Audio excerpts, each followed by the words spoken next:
Pourquoi on ne fabrique plus de biplan? Le biplan est l'avion iconique des débuts de l'aviation. Et puis, soyons honnêtes, vous pouvez aimer ça, hein, ok, mais franchement, avouez que ça a moins de gueule que ça. Alors pourquoi aujourd'hui les avions n'ont qu'une aile? Oui, parce qu'en théorie, ça a beau dépasser des deux côtés, c'est une seule aile, hein. Bon, on va dire deux ailes. Remontons donc aux années 1900 à une vache près. Les premières ailes d'avion étaient faites en bois entoilé. Et, comment dire, c'est fragile.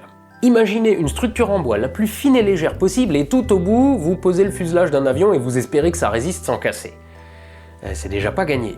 Mais en plus, comme on est en 1900, à une vache près, pour propulser le tout, vous avez un moteur de merde, bien lourd et pas puissant pour un sou. Donc pour aider à porter tout ça, vous rajoutez de la surface à l'air. En un mot, hein, à l'air, de la surface portante quoi. Donc vous rajoutez des ailes. Sauf que les calculs sont pas bons, Kevin. En rajoutant une aile par-dessus votre avion, vous n'augmentez sa portance que d'environ 1/5. Parce que les ailes sont des surfaces aérodynamiques, elles influent sur les flux d'air autour d'elles. Une aile accélère l'air qui se trouve au-dessus, ce qui diminue la pression et aspire donc l'avion vers le haut. Mais pour ça, il faut que l'air en dessous soit plus lent. Or, concernant l'aile du dessus de votre avion, l'air qui se trouve en dessous est déjà accéléré par l'aile du bas. Donc elle marche pas bien du tout. Et pour limiter cet effet, on décale un peu les ailes en reculant celles du bas. Mais surtout, quand vous avez deux ailes, vous pouvez les attacher ensemble, et c'est typique des biplans dont les ailes sont bardées de mâts et de haubans destinés à rigidifier l'ensemble. Mais entre les deux guerres mondiales, arrivent les avions conçus en alliage d'aluminium, qui est beaucoup plus résistant que le bois.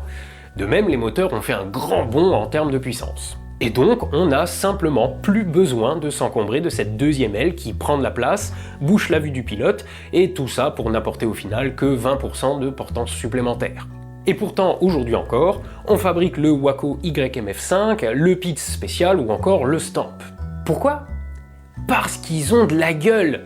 Un biplan, c'est moins efficient qu'un monoplan, mais en perdant une aile, on a surtout perdu le style. Vous voulez voir ce que ça a dans le ventre, un Pitts spécial? Dans la vidéo qui est juste là, je me fais retourner la tête dans un de ces biplans.